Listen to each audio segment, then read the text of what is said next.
Hello, everyone, and welcome to another edition of Growth Marketing webinar series brought to you by Growth Marketing Conference and Partners. I'm Vasil, founder at GMC. We produce marketing and in-person, virtual and in-person events, and our vision is to become the most valuable event and community for modern marketers.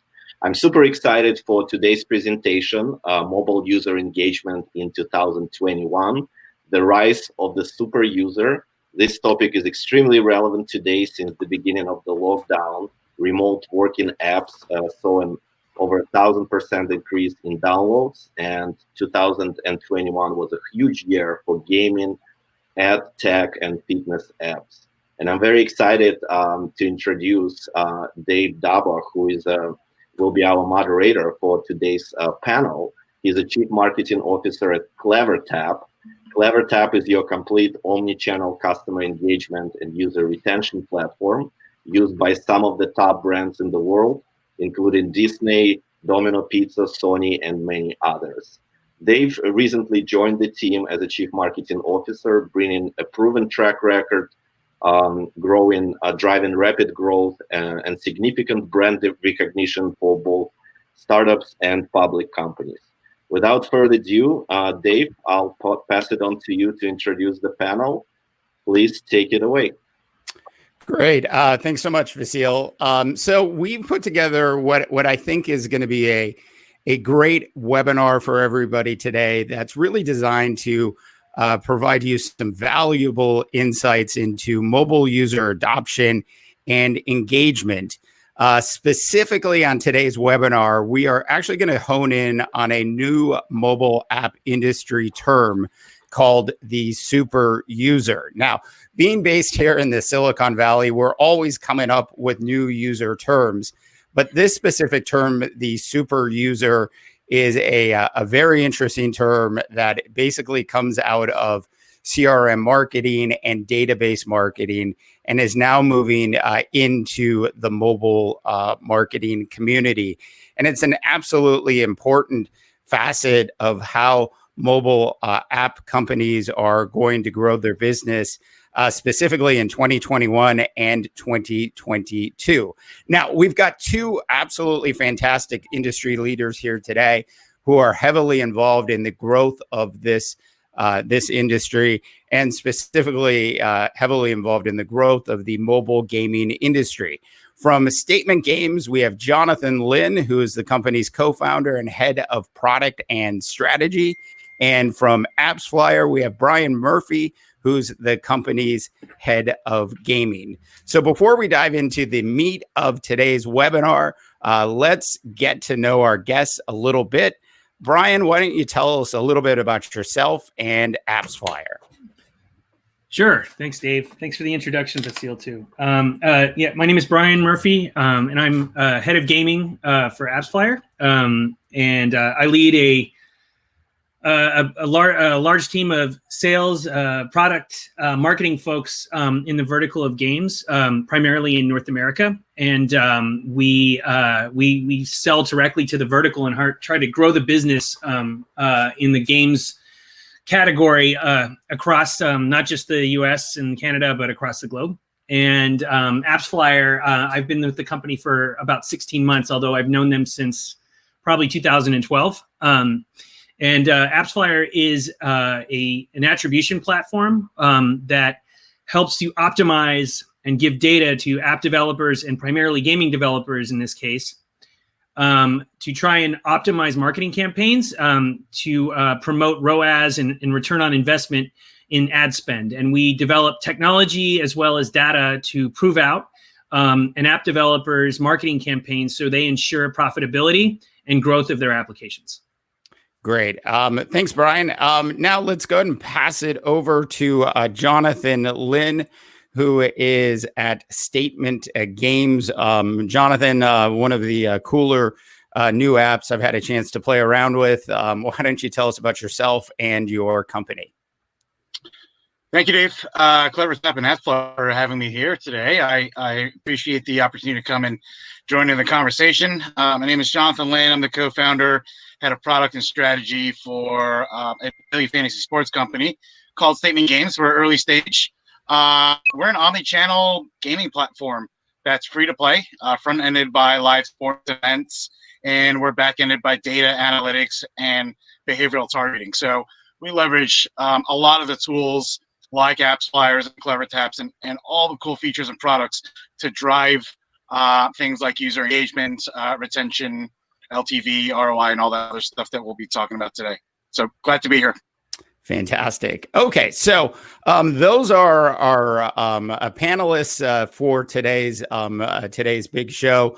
I think before we sort of dive into the Q&A section of this, I did want to sort of set things up for you. Now, as I was getting ready for today's webinar, I decided to actually sort of take a quick look back at the future and take a look at some of the mobile gaming predictions and stats that analysts, industries, and experts were actually predicting coming into 2020. Now, I can tell you that there wasn't a single stat or analyst that actually predicted we were going to end up in a worldwide pandemic.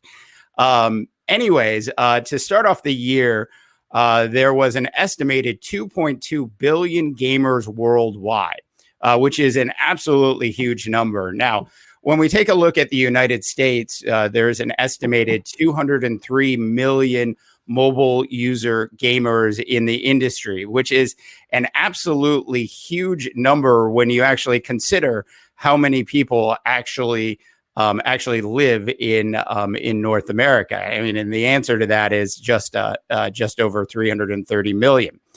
But the truly astonishing number, as I was looking back at these stats, was that coming into 2020, there was 56% of mobile gamers in the United States who play mobile games more than 10 times a week.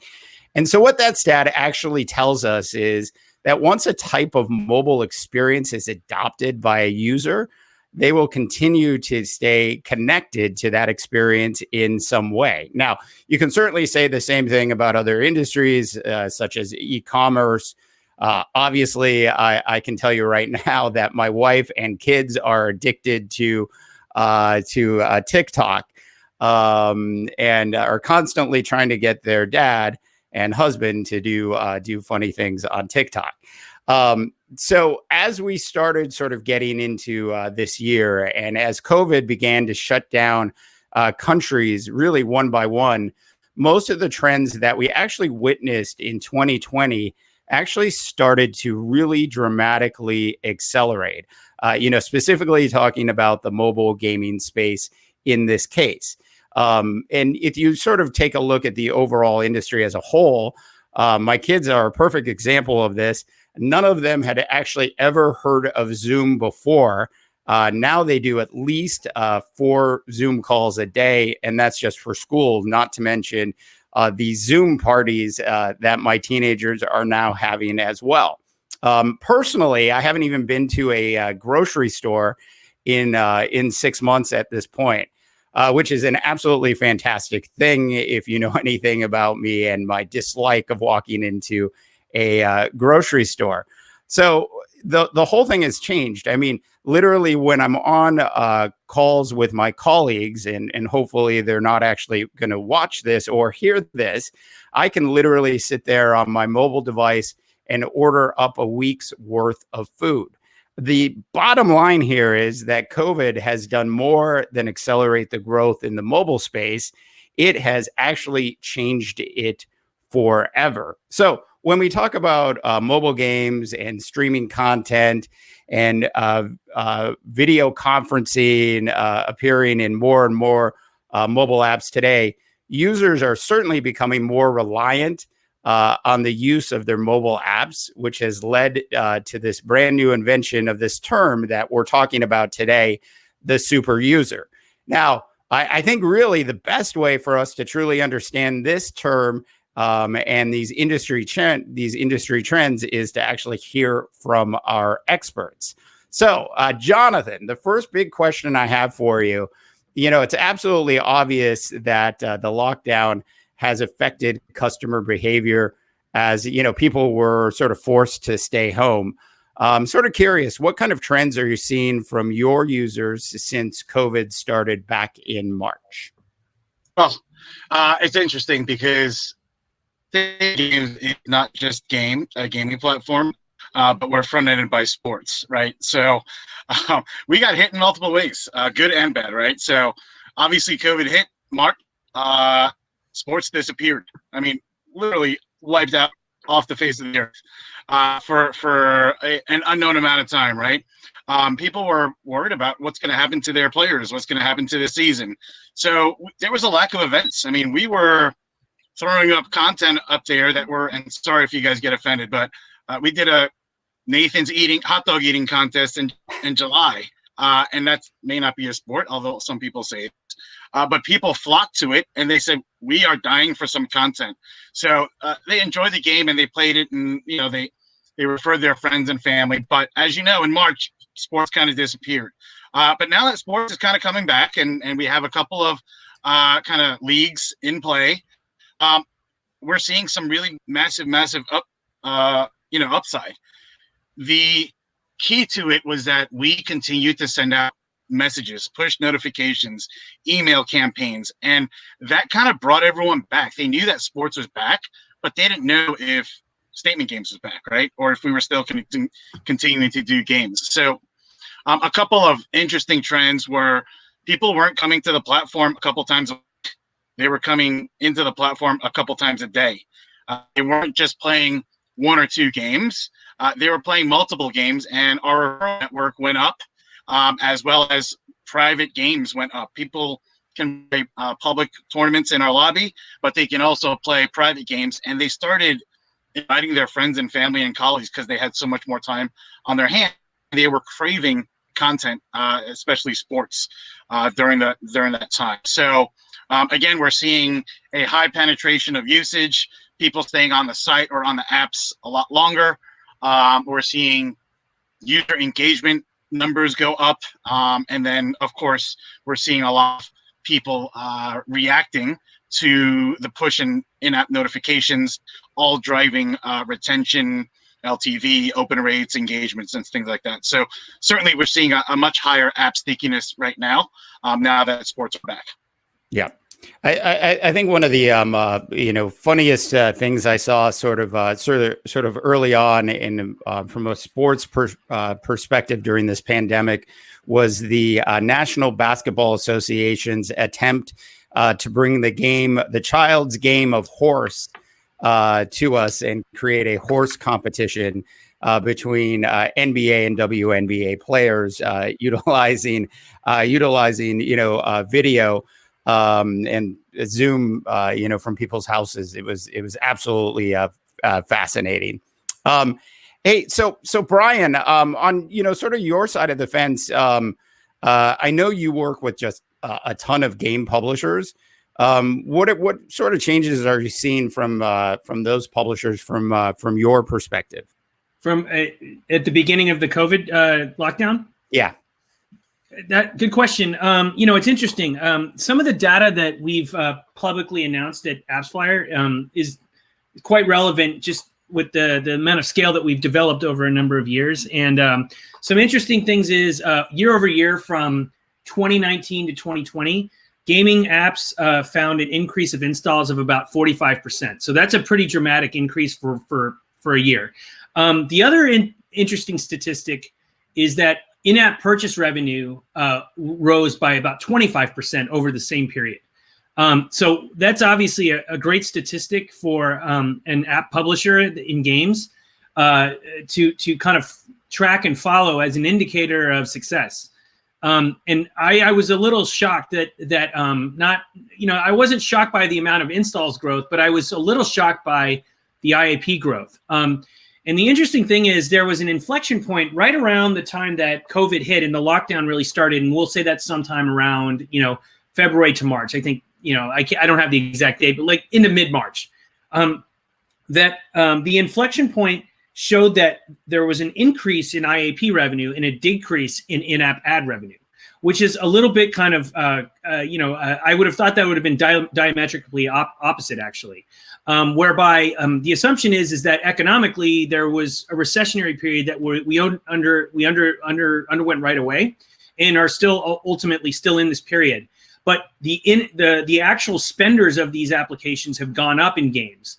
And then the revenue that they've earned from ads, which is generally how somebody monetizes a user that's not a spender, takes place. So we found that odd that there was an increase here in spending real dollars and a decrease in the ability to monetize through advertising. And so nobody can really draw a really great conclusion from that. But I think, qualitatively, we could assume on some level that the utility entertainment value of a gaming application became more relevant to a user potentially if they had more time on their hands, which meant instead of them going to movies or spending money on music or events, concerts, sporting events, to John's point earlier, they were spending money incrementally on gaming applications rather than doing something maybe, sort of not in the non-virtual world. And that was quite an interesting kind of result that we saw. And one I don't think we really expected, and I certainly didn't expect that, but that's definitely a change. And I think a lot of game developers are starting to evaluate, who these users truly are. And if you're looking at the indicators of which applications are growing, for Jonathan, sports is definitely growing. Social casino is growing mainly because there's a lot of users, obviously, that can't go to wide area casinos anymore. They can only really play them on mobile applications or remotely inside their homes. So now they've actually grown pretty dramatically because they can, now this is sort of offsetting what they can't spend in sort of like real gambling in the real world. A lot of this is taking place potentially in the States, but highly in Europe and even in Macau and China and places like that. But then at the same time, a lot of these users, if it relates to, say, North America and the tier 1 countries, are really focused in casually oriented applications. So now what we're seeing is a big growth of casual and explosive growth in hyper casual. And I think the growth up to this point in hyper casual has been about 250%, which is sort of unsurprising because hyper casual grows like crazy anyways. But this number was astronomically bigger than I think we would have predicted. And there's just a tremendous amount of users flocking to that particular genre, and it's growing. And we're seeing application developers not only continue to build there, but new application developers and studios grow into hyper casual because they're capturing this growth and seeing it and investing in it, which has been pretty exciting. So some really interesting data points on this one, and some that we could have predicted, and some of them that seem like, wow, we really couldn't have foreseen that happening, frankly. Yeah, as I was doing some of my Back to the Future research, sort of coming into today's webinar, one of the sort of interesting things, that I saw. I mean, obviously, I know, my kids are using, are playing mobile games all the time. They fall into that kid category, and then I was like, there's 203 million people in the United States that are playing games. That just seems like a crazy big number. So when you go back and you look at the stats, I'm like, gosh, it must just be all those darn millennials are, they're playing all these games, and it's all the Gen Zers. But as it turns out, it's, my age group, which let's just say is in that Gen X category that takes you from the mid 40s into the 50s. Not going to get into the specific number here on my end.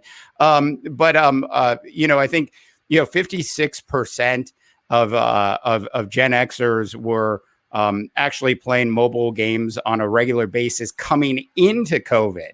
I'm just wondering, like, what is that number going to look like when we start 2021? I don't think it's going to change all that much. That's a tough way to. It's a tough question to answer. I mean, if you look at all the leading indicators, though, that gaming as a genre, I won't even call it, gaming as a medium is growing at really, really fast pace, and they're stretching genres. Like to Jonathan's, his business strategy and the company that he set up and what they focus on. It's gaming, it's sports, it's fantasy. I mean, all of these, compartmentalized categories are sort of melding together under the roof of, say, gaming, I guess. And so therefore, I think a lot of consumption habits are going to become more less compartmentalized, and they're going to be all sort of in one kind of entertainment sphere. And so therefore, I think in a lot of ways, you should never view gaming as sort of as sort of a, kind of its own kind of place in the world. I think that, as Gen Zers and millennials play them more, but to your point, Gen Xers play them more, you really have to evaluate the gaming business as an entertainment medium, much like film, television, and radio have been in the music industry. The music industry is kind of an interesting sidebar to it, because you have agents, you have producers, you have developers, you have all the people that create music. But in the same way, games have the same sort of business model. It's always been sort of looked at as, not something that's in the mainstream, when in fact, today it totally is. Now, if you look at companies like TikTok and Triller, and you look at Roblox, and you look at Minecraft, and you look at Fortnite, for God's sakes, that's now it's now crossing the spectrum of entertainment, where Travis Scott's on Fortnite. Nobody would have predicted these, 5, 6, 7 years ago, but that's the way you actually have to kind of evaluate the gaming industry, that it's truly one of the pillars of the entertainment marketplace, and that consumption of gaming is just as big as any one of the more prevailing and understood mediums that are out there. It's just one of the four now. Yeah, I am just to show you how connected to this technology I am. I sat through the Travis Scott concert on Fortnite, which was 7.5 minutes long. And it was absolutely fantastic. And then 3 weeks later, his new McDonald's hamburger came out, and the timing of it was almost just absolutely perfect. Right. So Jonathan, sort of on your side of the fence, I know a lot's changed since March. Really in the last, I guess maybe 60 days, are you starting to see, a heavy dose of, an uptick in what we're really calling super users at this point? Yeah, absolutely. I mean, as Brian mentioned before, everyone's, for the most part, stuck at home, right? They're not able to go out for entertainment anymore. So when you look at games, when you look at sports, it's a massive form of entertainment. And when you mix them together, all of a sudden, you have nowhere else to go. So people are playing the games in their backyard. They're playing it while they're cooking dinner. There's not a whole lot of, you can't really go out to theaters. You can't really go out to sporting events. Arenas and stadiums are closed. So what used to be deemed as a kid's or teenager kind of space is now an everybody space. So it's crossing barriers. There's more females playing games now. I'll bet you, if we take a look at the data in a couple of weeks to 45 days, Xbox and Sony PlayStation just released their latest versions last week, right? I guarantee you that some of the numbers that we're going to see are going to be very surprising. One, because if I can't spend money on going out with my family and friends, I'm going to spend money entertaining myself at home where it's safe. So certainly you're going to see more user engagement. You're going to see more people spending more time and coming to your platform more frequently. And then for sure, I think no one likes to play alone. They're going to ask their friends and their family to come play with them. They're going to say, guys, I found this cool thing. Would really love if you played with me, or I think I can, I can get bragging rights over you. Come show me that I'm wrong. So there's a lot of behavioral things that come into play, and the tools that we use to drive that behavior, like push notifications and leaderboards and referral and competition.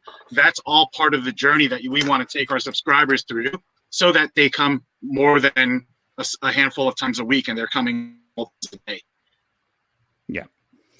Yeah, I mean, I completely agree. Nobody wants to play these games alone at all. Everybody wants to stay connected and be connected in some way, shape, or fashion. One thing I don't want to do with my friends is shop with them online at the same time, though that is a thing and that is a trend. in the mobile industry that's starting to take off. So it's really, I think this pandemic has really changed a lot, but it's accelerated the behavior that I think we were sort of predicting for 2 or 3 years from now is now happening today, which is just absolutely interesting. So Brian, like I couldn't wait to tell you about this. So the other day I decided to do sort of a dad thing, like with your kids when you challenge them with something. And I attempted to teach a few of my my older kids what IDFA is. Oh, yeah. and they probably know more than we do, to be honest with you. You're right. Like all of us, there's when that subject comes up, it's total deer in the headlights. It was no different for my 17-year-olds. I was wondering if you could sort of cover that, because I think it's a really important thing for people in the mobile app development space to understand what this is and the impact that it might have on your businesses going forward. Yeah. At the core, the IDFA is a user identifier that has been, has been a commonplace within the App Store for primarily Apple, but also Google has their own version of it in the 2 prevalent app stores, to identify who a user might be based on a specific device. And historically, and up until this point, the identifier, the IDFA in this case, as we'll signify it with Apple, has been utilized for advertising purposes to promote marketing campaigns, but to direct it to a user that's specific to that device. And it's effectively allowing people to find users and present relevant advertising to that particular person. And in some case, in many cases, this identifier has been the prevalent means to which people have actually made advertising successful. However, Apple has made some very, very public statements about the fact that identifiers work against the spirit of their privacy regulation, or privacy, I would say privacy guidelines that they've sort of instituted, previously and up until this point. And now these identifiers are going to be significantly reduced by Apple's policies.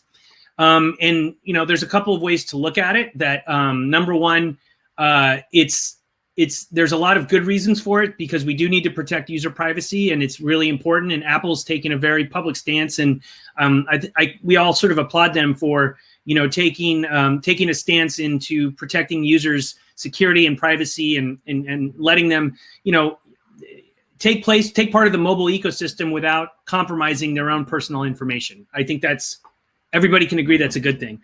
However, it is going to present a lot of challenges for the marketing industry in regards to mobile that have historically utilized these identifiers to do this advertising and do it successfully. And a lot of ad networks that are out there, like the big self-reporting networks that we're all familiar with, like Facebook and Google, and the other ad networks that sort of surround it that have been really successful, have leveraged these to make advertising worthwhile to the user, to actually promote good user experience, and to help applications grow successfully and profitably. And the whole industry is actually having to re-architect and re-envision how they will do this with these identifiers potentially going away completely. And it's going to make a lot of changes. It's going to be a lot of challenging changes, but ultimately it's going to spur a lot of great innovation that's probably necessary in the market. And a lot of the companies around the ecosystem in regards to marketing and games are going to have to confront this and work together to actually to get through this period, which will be a challenge. But that's effectively what this IDFA means. And it's going to make it very challenging for companies to market their applications in the way they've done it in the past, once these regulations sort of go through and this is the new norm for the marketplace. Yeah. Jonathan, how do you think this is going to affect your business? It's going to impact it, honestly, for good and for bad. I mean, listen, I think it's a great question, and it's one that a lot of developers, big or small, are going to have to tackle and think really hard about this from a holistic and strategic viewpoint, right? I mean, user privacy is obviously very sacred. It's important. We want to protect it, but and especially in the world things like GDPR and IDFA continue to give the subscribers a little bit more control over their privacy, whether they want to opt in or opt out or double opt in or things like that, right? But I think that users are willing to give up a little bit of their privacy if they're getting something back in return, whether it's relevant advertising, whether it's good offers and promotions. What they don't want to see is, I give you access to my data, but then you use that or sell it, or you lose control of that data, where it's housed, who gets access to it, you're hacked, those types of things. I think that it's good for the ecosystem, but certainly guys like Twitter, Facebook, Amazon, Google, they're all going up, in front of the Senate these days, and they're justifying, hey, you guys love what we're doing. We're building technology that's relevant for everybody, and it's driving Wall Street, but you guys don't like the fact that we're making money off of it as well. So I think it's going to be a very interesting conversation to see what happens.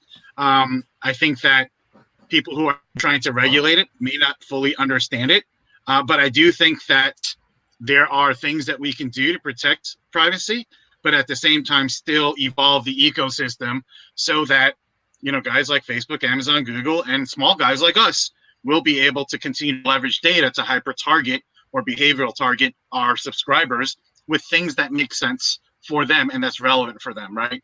So if you have my data, but you are constantly sending me content that doesn't make any sense for me, then I'm not going to be happy with you having access to my data. But if you have access to my data and it allows me to not have to pay a subscription, or it allows me to some ads to play your game for free, hey, you find some really cool deals from me because you are looking at my file. And I think that's what people are okay with. Okay with the data that we collect on them. Yeah, that's really really interesting. I did want to just bring this up to everybody out there. If you have any questions, please go ahead and hit the ask a question button and go ahead and drop your questions in. I know we've got looks like almost a couple handful of questions so far. We'll try to get to those during the session. What we don't get to, the three of us will certainly answer those questions and get back to you offline. Brian, we sort of talked about this just a little bit earlier, which is, comparing sort of mobile gaming to the music industry, and where the music industry is today. When we sort of look at this, in the box offices and, the ability to stream movies at home in real time, I was able to relive my childhood with a brand new Bill and Ted's Excellent Adventure premiere. Didn't have to go to the movie theater and put on a mask to do it. Where do you see this going, in like 2 or 3 years? Where gaming is going to go in 2 to 3 years? Yeah, sort of compared to the growth of the music industry. Do you think it's going to, it's sort of an interesting question. Do you think it's going to grow at a faster pace than the music industry over the next 2 to 3 years? I absolutely feel like that's definitely the case. I don't want to get too off topic, but the music industry is changing dramatically too. I mean, this is an example here, and I don't want to deviate, but if you think about how music now is consumed over YouTube and Triller and all these other mechanisms that are out there, TikTok, Snapchat, those are new platforms, frankly, to distribute music for independent artists. So I think like that, the way that some of those, the way the music industry consumes content is changed quite a bit. There's a really interesting mobile game that's out there in the market, which a lot of people, in this sphere are aware of, which is called Among Us. It's by a company called Intersloth that's in the Pacific Northwest of the States. And Among Us has grown unbelievably organically. And some of the growth that's been quite interesting from what we gather has really been post-COVID, where from what I understand, and mind you, I'm not of this age anymore, but there's a lot of children that are out of school right now, and the way that they're communicating now is playing Among Us between their friends. and they're doing it virtually within their own homes. But this, and I'm using this as an example of this is how consumption habits and, basically socialization has changed since we've had all this disruption, over the past year. And although, look, there will be some normalcy that's going to come back, naturally. I don't think the consumption is going to change completely from where we're at today till 6 months from now. I think that some of these habits, some of our engagements as human beings with our friends, with our social graphs, you want to call them, is going to remain the same, and we're just going to deal with it, and that's just going to be a new venture in the world that we're going to confront, and kind of that's the new normal we're all going to deal with. I'm not suggesting on any level that it's going to be completely the way it is today, but I can't imagine that there aren't going to be residual impacts of how we socialize together 6 months from now, when hopefully there's a vaccine around and people are sort of going back to some levels of normalcy in terms of school and work, etc. But it's interesting if you kind of take that paradigm or that baseline, and you're assuming from a foundational perspective that that will remain, and apps like Among Us are going to grow, because not only is it a good application, but at the same time, it's allowing children in this case to socialize and communicate in a different medium.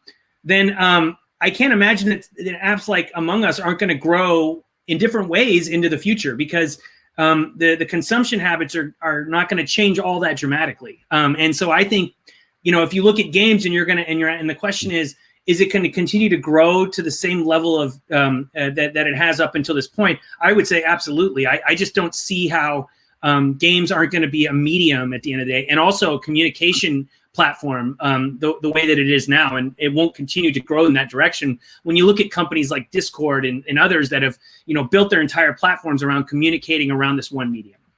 Yeah, I think what sort of happens is there's a convergence of tools and convergence of features that occur in some of these casual games and these mobile games, where the communication component of it is part of the game itself. The bringing specific music into the game. In other parts of the world, we don't really have this here in the U.S. at this point, but there are super apps, and those super apps have the ability to to request a car, get your groceries delivered, get your food, have your dry cleaning picked up, all sorts of different services, all from a single app. I think when we sort of look at some of these gaming companies and other companies as well, convergence of tools into those apps is turning these some of these gaming apps, as well as general sort of communication apps, into almost super apps. One of my favorite things to do pre-COVID was to embarrass my daughter by calling her when I knew she was with her friends on Snapchat. I could have FaceTimed with her, but I'd actually give her a call on Snapchat, and she'd have to say to her friends, "My dad is calling me on Snapchat." Anyways, with that being said, Jonathan, let's talk about retention a little bit on your side of the fence. Give us a sort of a perspective on how retention's going for you, and maybe some of the things you're doing to create more sort of super users in your community. Yeah, absolutely. I mean, I think retention is probably one of the most important things that you can focus on when you develop a digital marketing architecture, right? You want to have a conversation with your users, getting them into the top of the funnel and onto your platform as a registered subscriber is the first step. Keeping them interested in what you're doing, getting them to engage with your product and your services, getting them to open up your messages. That's all part of the journey. You need to be right at if you want to retain them and keep them on your platform, right? I think some of the stats that I've seen, and I've been in mobile for over 2 decades now. So, when you take a look at retention, it's like, I think you have somewhere between 24 and 48 hours before that person who downloads your app decides whether they're going to keep it on their phone or not. And they have, on average, I believe the latest stat was somewhere between 90 to 110 apps on their phone. So it's real estate that they can either decide if they want to keep on their phone within 24 or 48 hours. You better send them a welcome message. You better tell them, hey, we got these upcoming events. These are some of the cool features. Here's how to use the product. Go invite some friends. These are all things that you want to do in order to engage with them and build a relationship with them. If you don't chat with them, if you don't respond in social, if you don't answer their questions, or they had a problem or they found a bug, and you don't respond to them, they're gone. Before you can even know that they're gone. So I think retention is absolutely key. We have some really interesting things that have happened during COVID. People have been so engaged with us because we're using some of these tools that they're now asking for certain features in our app. They're giving us product ideas. They're DMing us. They're reposting our games in social. They're becoming ambassadors and advocates. And pushing people to come, one, because we reward them for it, because rightfully they should be. They're becoming kind of influencers of our platform. But two, if these super users are telling you a message and saying, hey guys, you're missing the boat on something, or something's broken, these are the guys that you want to listen to, and these are the guys that you want to keep happy, because they're going to eventually grow your platform organically without you necessarily having to pay for it.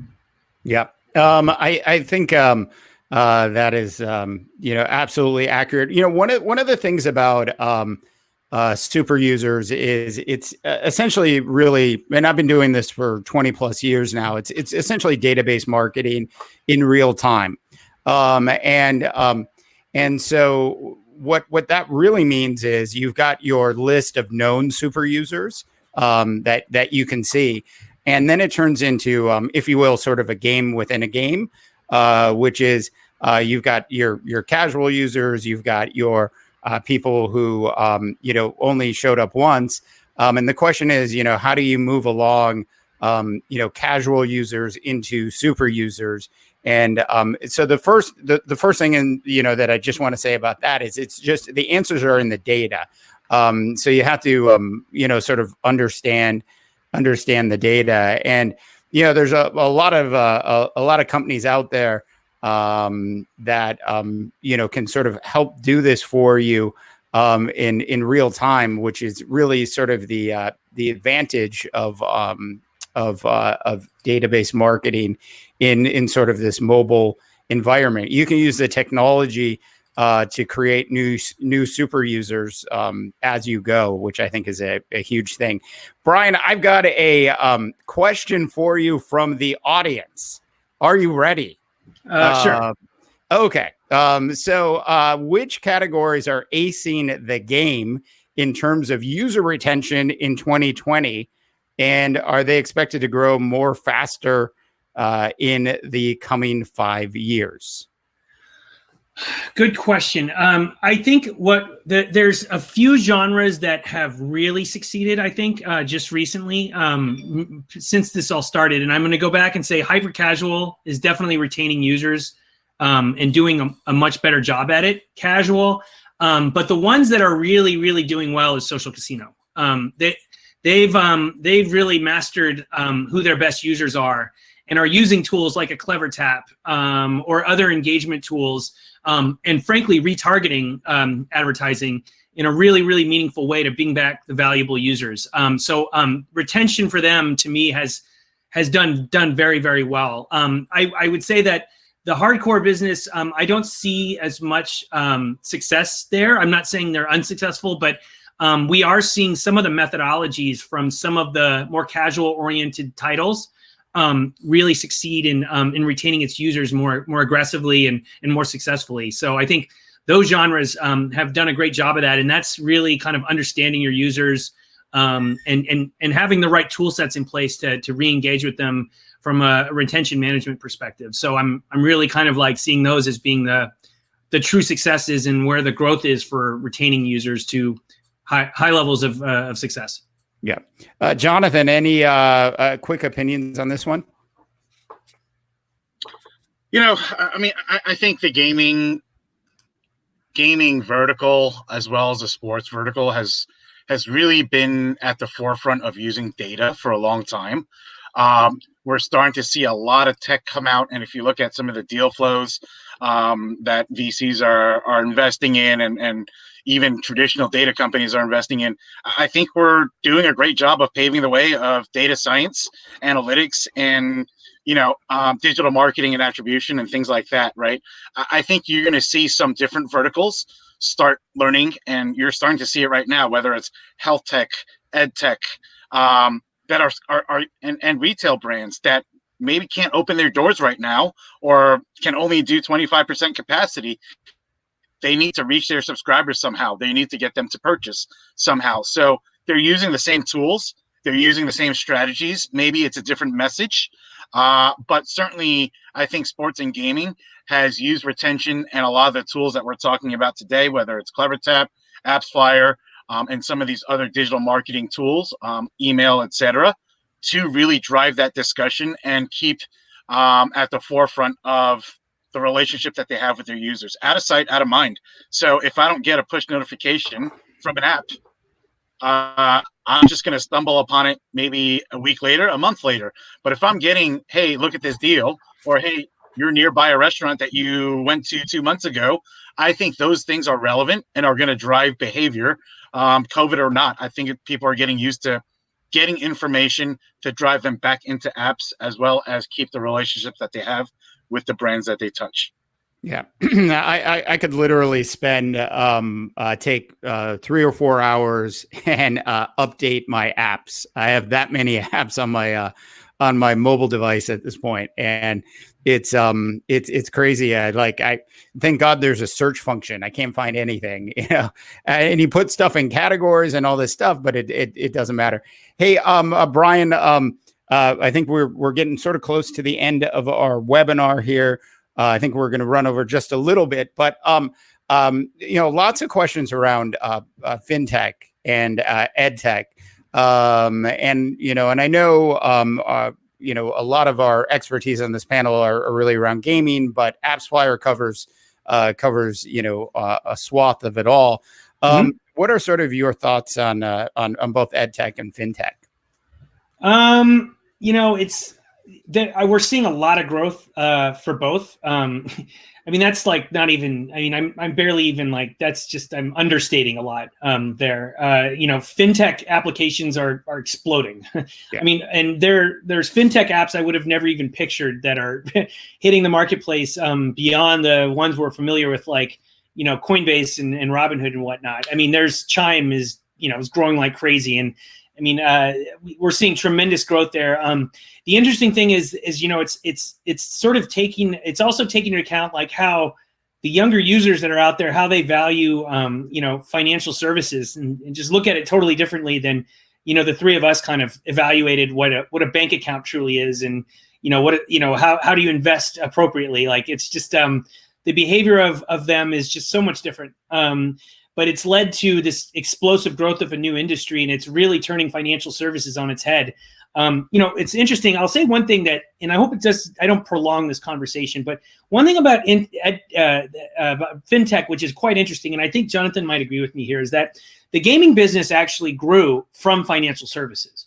And the reason being in San Francisco, primarily in San Francisco, but I would say that this also was sort of relevant in New York, but primarily in the Bay Area and San Francisco specifically, is a lot of the game developers that we're familiar with today that have been really successful, like Pocket Gems and Glue and Jam City, etc.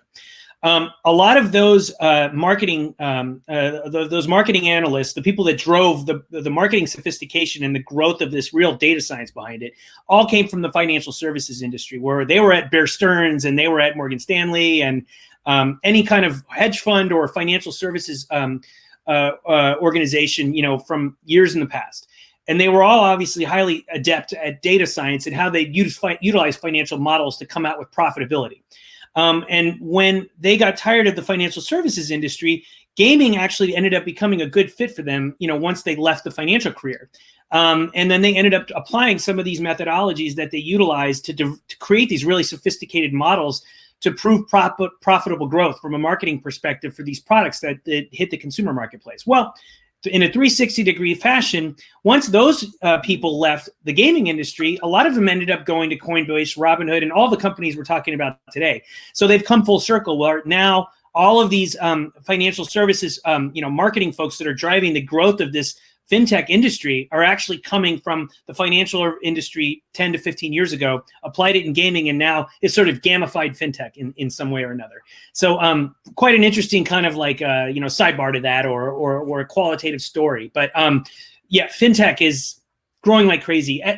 Edutech edtech is a little bit different in that there's a lot of challenges, obviously, with the app stores and in user privacy in regards to younger users. So, as Apple has changed its policies, adjusted its policies, and I'm sure Google will do the same, that throws a very challenging kind of, I want to say block to the industry, but consideration. And it also, what it has done in some cases is turned the mobile marketplace backwards, where you're almost going back a few years now, where a lot of the user journey sort of needs to begin on the web to some degree before it actually gets to mobile. In the ways that, we've attracted mobile users in advertising previously doesn't apply itself to maybe an industry that's, has its own hesitations about user privacy and the youth of its base. And we all have to take, that into major consideration. It's like, is this, is the edutech business actually more applicable to the web at this stage than maybe mobile? And we're all sort of trying to figure that out. And it's creating a lot of, some confusion to some degree, and also just, again, spurring more innovation about how we, attract users, but doing it the right way with new regulations and new considerations into the future. Yeah, I know that when.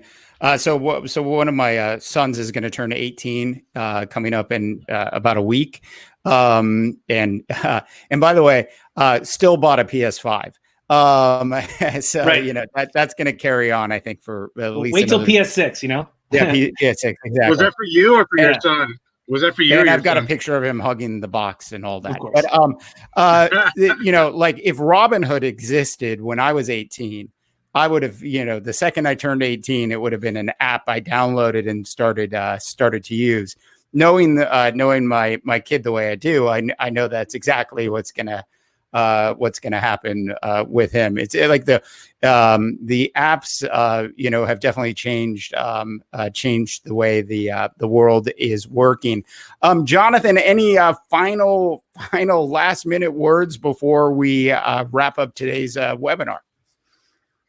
Yeah, I mean, listen, whether it's sports or gaming, when you take a look at some of the companies that have been around for 10, 20 years, and you look at who's survived and who's not, right? I mean, Netflix was begging Blockbuster to fund them or to acquire them. And because they put all their cards in digital and they did digital marketing and had these digital conversations with their users, they're now one of the most largest companies building massive profits, and they survived.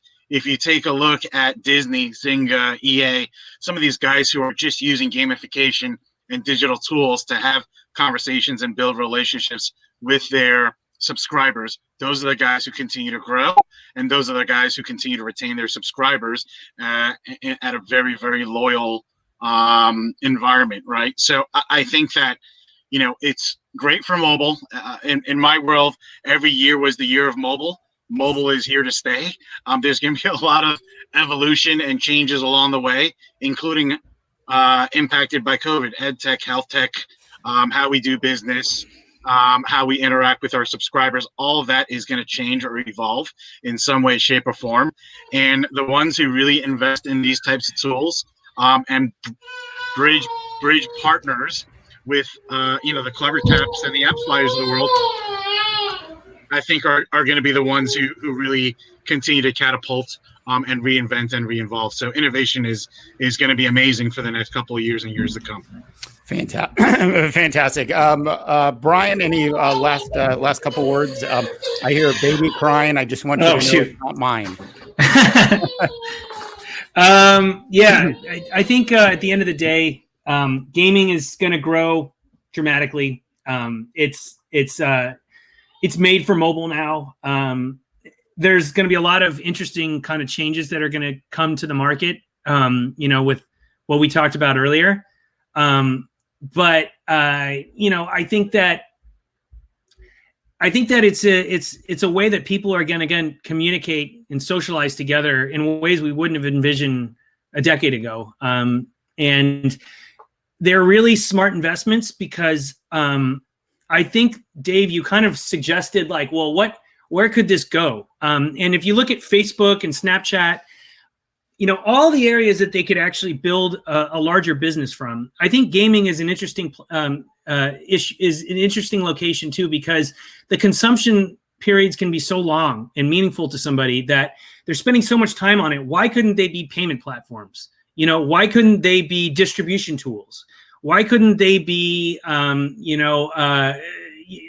couldn't they be places where movies are given trailers? There's a lot more that can be done in games because there's so many hooks, to Jonathan's point about how to socialize with people. And gaming has really been at the forefront of creating this engagement and K factor that we're all familiar with and utilize as like a strategy to grow applications, either from the first instant to, growth down the line.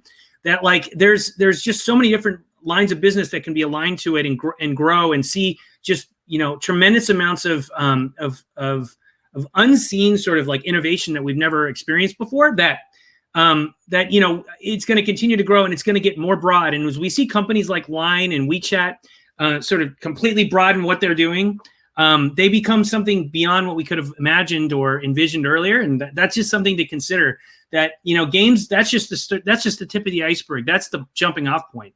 There's, it can go in any other direction there, provided you have the users and they're engaged and they like your product. Yeah. Well, listen, guys, I've personally really enjoyed today's webinar.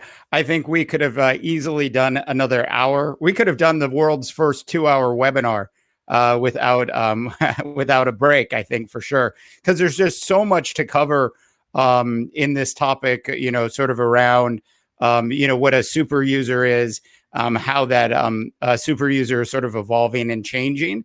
And also, really, I think, the answers always lie in the data, and your data from your mobile app performance, usually sort of tells you where you can go, and will also help you figure out how to create what we all really want, which is more super users. Anyways, I want to thank everybody out there for watching today's webinar. The team over here at CleverTap is certainly going to be producing more webinars in the future, so stay tuned to our channels for that. For Jonathan Lynn of Statement Games, Brian Murphy of AppsFlyer, I'm Dave DeBaugh at CleverTap, wishing you all a tremendous rest of your week. Thanks, guys. Thanks, Appreciate guys. it.